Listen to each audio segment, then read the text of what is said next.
Here at the Independence Reformed Bible Church, we allow for questioning of the message and messenger. Who has the first? Oh, by the way, if you have a question, raise your hand, and we'll bring a microphone to you. That helps us for the YouTube. And I guess, do we do the questions on the? Yeah, we do. Yep. Okay. Guess I haven't listened to my own cell phone on sermon audio recently. Thank you for that, Dean. Thank you. Right. Yes. Well, comment.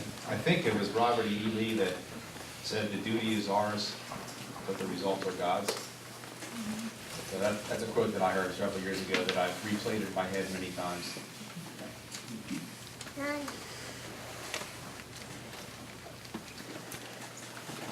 I'm fighting the urge to say something about that, but the comment itself is so strong I don't want to say anything.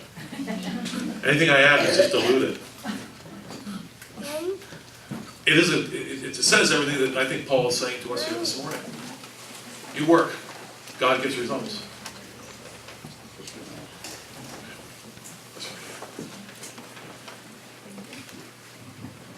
You kind of addressed this, but there's a fine line here that, so we can't expect thankfulness from God. Obviously, we're just doing our duty, but we can expect reward, blessing for obedience. Should we be looking for that? Should we be expecting that? What should our attitude about that be? Right, and I believe the Luke 17 passage tells us what the attitude should be. We're unprofitable servants. We've just done our duty. But should we still expect it? Not duty, not thankfulness, but the reward, the blessing for obedience. In any case, should we expect it? I would have to say no. And where I go for that is a lot of the early Western missionaries. I believe that attitude of, you know what, this is my job, I'm going to do it, and I don't care who praises me or who doesn't.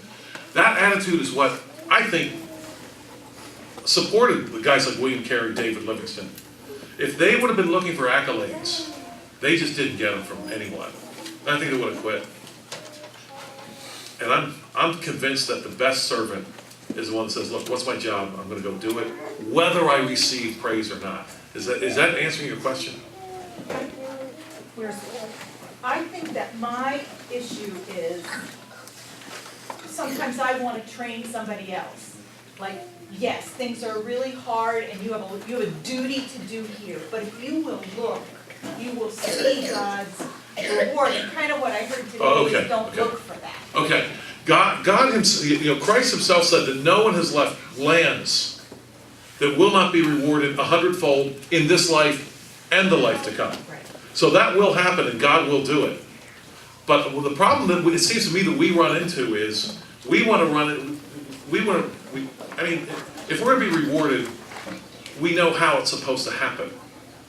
We know how we're supposed to be rewarded. And God is going to do it in some way that we don't expect. And if we are looking for, if that's why we do it, and we're going to be rewarded the way we say, how disappointing would it be to win a race and you're going to get a gold medal, and then you're not going to get the gold medal. If there's not going to be this public ceremony, we'll mail it to you. Well, God might mail it to us. He might do it in a way that we don't expect. And meanwhile, our job is to get back and do our job. One of the most non-rewarding jobs in all the world we know is what? Changing diapers. Talk about a non-rewarding job.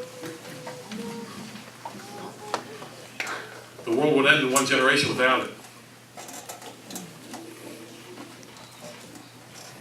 Who else has a question or comment?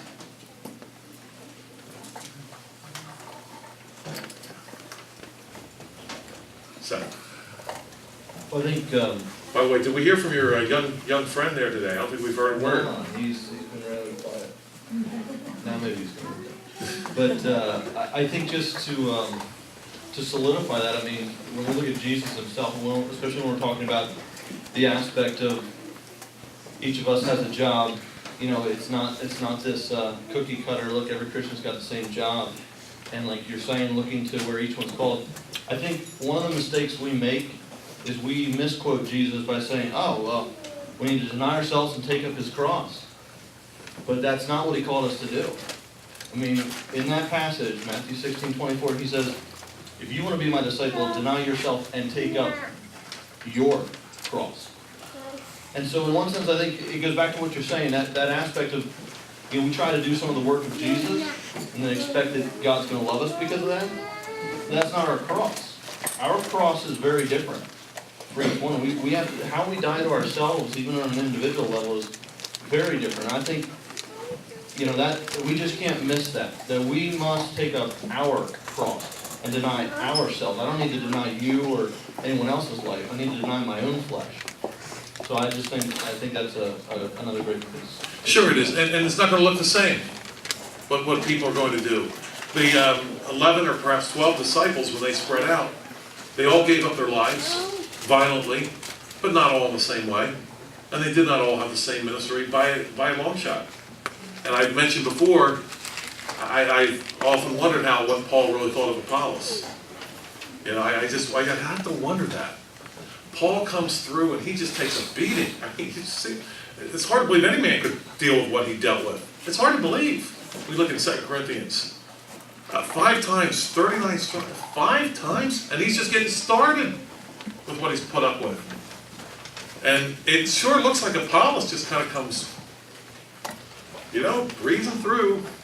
We don't know of any persecution that Apollos ever had to put up with. And it's not like we don't know the persecution that Paul's friends had to put up with. We know that Silas got beat right along with Paul there in Acts 16. We know that. Apollos seems to have been, it looks like he kind of skated. We don't know, but you know what? Doesn't matter. Apollos did his job just like Paul did his job. Thank you for that. Who else has a question or comment? Yes, Ted. The quote that you quoted, Saul, was the professor of. Yeah, from history from Wheaton. Yeah. Is he a current professor, or is that a professor from some time ago? That's. It sounds a little bit like a non-current professor, doesn't it? Just curious. I'm not sure. I don't know. I don't have a date. I don't have a date on it. I actually, my wife, who's teaching about the pilgrims with the younger children, brought this quote to my attention, and it's this concept that we just don't get today at all. I had people tell me that liberty and law are incompatible. The more law you have, the less liberty you have. And the Pilgrims got it. And it's amazing to me, even still today, the Puritans, you know, this is one thing, again, our unbelieving anti-Christian friends can't figure out. They can't figure out how the people that taught us the most about law, the Puritans, also taught us the most about freedom. Same people. You got to be a believer in Christ and His Word to understand that. Otherwise, you can't get it. You just can't. Or at least no one I've ever talked to has been able to get that point. Lord, I want to thank you for your kind attention here this morning.